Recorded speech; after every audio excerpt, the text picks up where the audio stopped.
The Moto Z3 Play launched internationally a couple of months back. It continues the legacy of featuring modular technology through Moto Mods.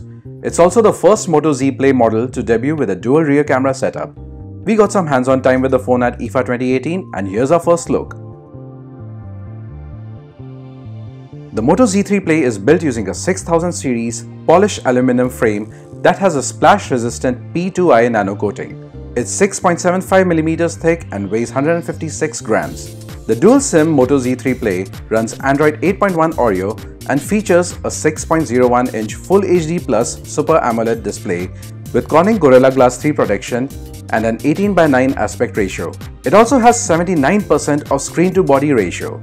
Under the hood, there's an octa-core Qualcomm Snapdragon 636 SoC coupled with Adreno 509 GPU and 4GB of RAM.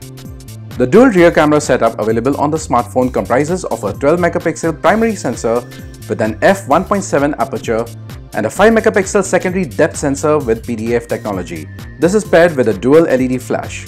On the front, there's an 8MP sensor paired with an f2.0 aperture lens. The front camera supports features such as Face Beauty, Face Filters, Active Photos and Group Selfie mode in addition to Face Unlock. Motorola has provided 32GB and 64GB of onboard storage options to the Moto Z3 Play, both expandable via microSD card.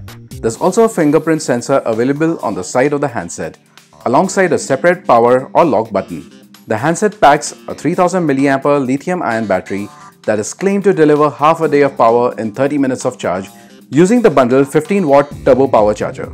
There's no information as of now about Moto Z3 Play's India launch, but we'll keep you posted as it happens. Thanks for watching. We are covering IFA 2018 extensively along with a whole lot of tech news, reviews, features and of course gaming. So be sure to check out gadgets360.com.